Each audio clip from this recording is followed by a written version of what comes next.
Let's keep going with the third chapter of Mary Poppins Comes Back, Bad Wednesday. It is Jane who is having a very bad Wednesday. She's cross with everybody. She doesn't get to go to Miss Lark's for tea. She's going to be left on her own. Mary Poppins is just leaving. Jane watched her dressing the others for the party, and when they were ready, Mary Poppins took her best hat out of a brown paper bag and set it on her head at a very smart angle. She clipped her gold locket round her neck, and over it wound the red and white checked scarf Mrs. Banks had given her. At one end was stitched a white label marked with a large M.P., and Mary Poppins smiled at herself in the mirror as she tucked the label out of sight. Then she took her parrot-handled umbrella from the cupboard, popped it under her arm, and hurried the little ones down the stairs. "Now you'll have time to think," she remarked tartly, and with a loud sniff shut the door behind her. For a long time Jane sat staring in front of her. She tried to think about her 7 eggs, but somehow they didn't interest her any more. What were they doing now at Miss Lark's, she wondered. Playing with Miss Lark's dogs, perhaps, and listening to Miss Lark telling them that Andrew had a wonderful pedigree and that Willoughby was half an Airedale and half a Retriever and the worst half of both. And presently they would all, even the dogs, have chocolate biscuits and walnut cake for tea. Oh dear! The thought of all she was missing stirred angrily inside Jane, and she remembered it was all her own fault. She felt crosser than ever. Tick-tack, tick-tock, said the clock loudly. "Oh, be quiet," said Jane furiously, and picking up her paint-box, she hurried it across the room. It crashed against the glass face of the clock, and glancing off, clattered down upon the Royal Dalton bowl. Crack! The bowl toppled sideways against the clock. Oh, what had she done? Jane shut her eyes, not daring to look and see. "I say, that hurt!" A clear, reproachful voice sounded in the room. Jane stared and opened her eyes. "Jane," said the voice again, "that was my knee." She turned her head quickly. There was nobody in the room. She ran to the door and opened it. Still nobody. Then somebody laughed. "Here, silly," said the voice again. "Up here." She looked up at the mantelpiece. Beside the clock lay the Royal Dalton bowl with a large crack running right across it, and to her surprise Jane saw that one of the painted boys had dropped the reins and was bending down, holding his knee with both hands. The other 2 had turned and were looking at him sympathetically. "But," began Jane, half to herself and half to the unknown voice. "I don't understand." The boy in the bowl lifted his head and smiled at her. "Don't you? No, I suppose you don't. I've noticed that you and Michael often don't understand the simplest things." "Do they?" He turned laughing to his brothers. "No," said one of them. "Not even how to keep the twins quiet. Nor the proper way to draw birds' eggs. She's made them all wriggly," said the other. "How do you know about the twins and the eggs?" said Jane, flushing. "Gracious," said the first boy. "You don't think we could have watched you all this time without knowing everything that happens in this room? We can't see the night nursery, of course, or the bathroom.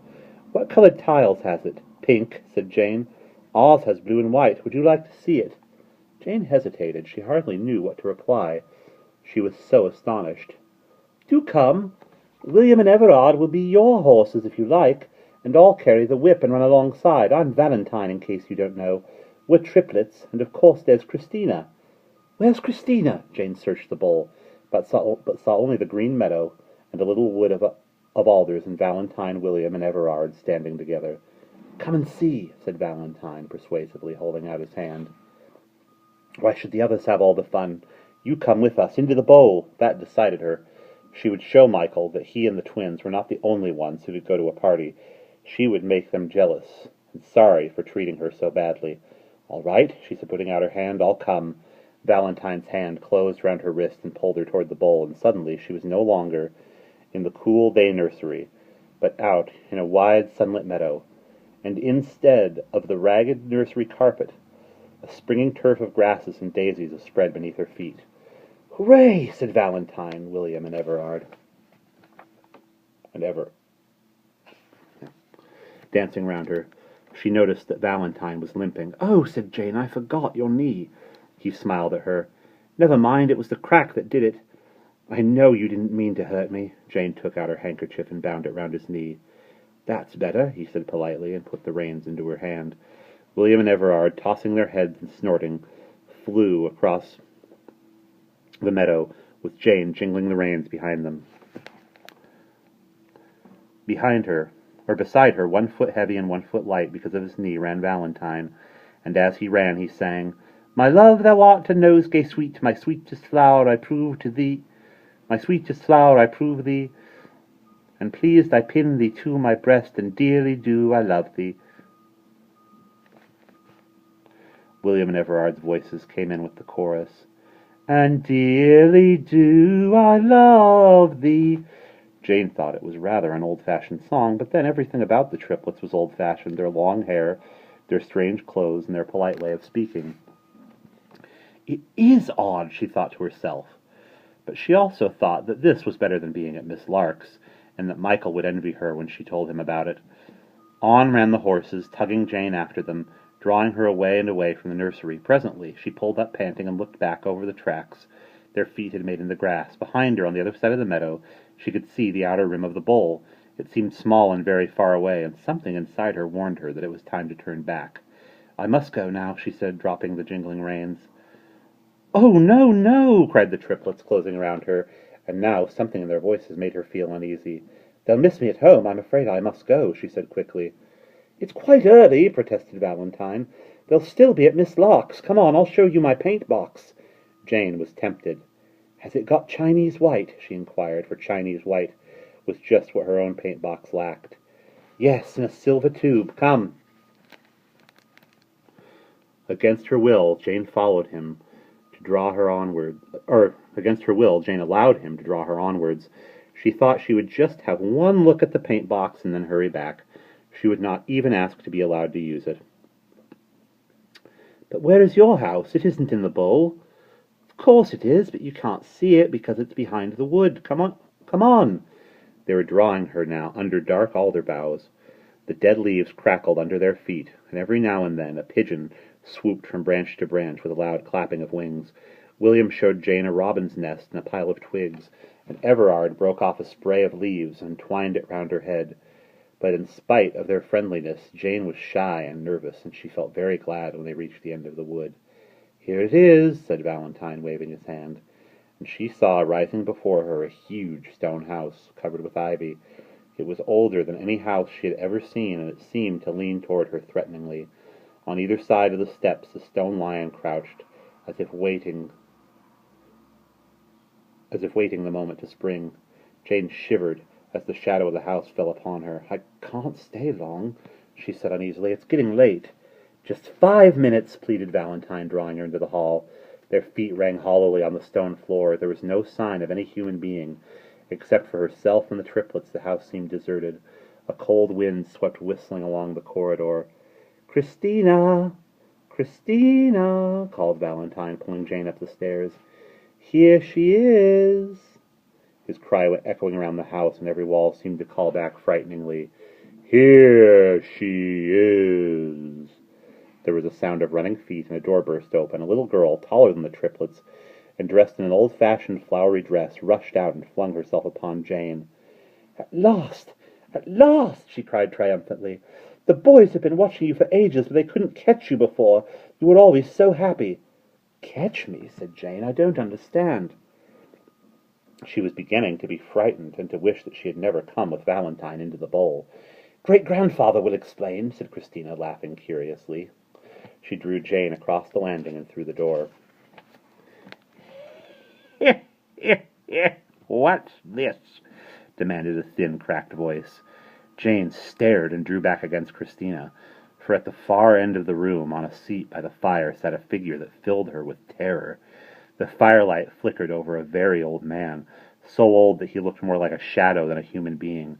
From his thin mouth a thin gray beard straggled, and though he wore a smoking cap, Jane could see that he was as bald as an egg. He was dressed in a long, old-fashioned dressing gown of faded silk, and a pair of embroidered slippers hung on his thin feet. "So," said the shadowy figure, taking a long curved pipe from his mouth, "Jane has arrived at last." He rose and came toward her, smiling frighteningly, his eyes burning in their sockets with a bright steely fire. "I hope you had a good journey, my dear," he croaked, and drawing Jane to him with a bony hand, he kissed her cheek. At the touch of his gray beard, Jane started back with a cry. "Heh! Heh! Heh!" he laughed, his cackling, terrifying laugh. "She came through the alder wood with the boys, great-grandfather," said Christina. "Ah! How did they catch her?" "She was cross at being the eldest, so she threw her paint-box at the bowl and cracked Val's knee." "So!" the horrible old voice whistled. "It was temper, was it? Well, well," he laughed thinly. "Now you'll be the youngest, my dear, my youngest great-granddaughter, but I shan't allow any tempers here." "Oh, dear, no. Well, come along and sit by the fire. Will you take tea or cherry wine?" "Oh, no!" Jane burst out. "I'm afraid there's been a mistake. I must go home now. I live at number 17 Cherry Tree Lane." "Used to, you mean?" corrected Val triumphantly. "You live here now." "But you don't understand," said Jane desperately. "I don't want to live here. I want to go home." "Nonsense," croaked the great-grandfather. "Number 17 is a horrible place. Mean and stuffy and modern. Besides, you're not happy there. I know what it's like being the eldest. All the work and none of the fun. But here," he waved his pipe, "you'll be the spoilt one, the darling, the treasure, and never go back any more." "Never," echoed William and Everard, dancing round her. "Oh, I must. I will," Jane cried, tears springing to her eyes. The great-grandfather smiled his horrible, toothless smile. "Do you think we will let you go?" he inquired, his bright eyes burning. "You cracked our bowl. You must take the consequences. Christina, Valentine, William, and Everard want you for their youngest sister. I want you for my youngest great-grandchild. Besides, you owe us something. You hurt Valentine's knee." "I will make it up to him. I will give him my paint-box." "He has one." "My hoop." "He has outgrown hoops." "Well," faltered Jane, "I will marry him when I grow up." The great-grandfather cackled with laughter. Jane turned imploringly to Valentine. He shook his head. "I'm afraid it's too late for that," he said sadly. "I grew up long ago." "But that's why... Then what... Oh, I don't understand. Where am I?" cried Jane, gazing about her in terror. "Far from home, my child, far from home," croaked the great-grandfather. "You are back in the past, back where Christina and the boys were young, 60 years ago." Through her tears, Jane saw his old eyes burning fiercely. "Then how can I get home?" she whispered. "You cannot. You will stay here. There is no other place for you. You are back in the past. Remember the twins and Michael. Even your father and mother are not yet born. Number 17 is not even built. You cannot go home." "Oh, no!" cried Jane. "It's not true. It can't be." Her heart was thumping inside her. Never to see Michael again, nor the twins, nor her father and mother and Mary Poppins.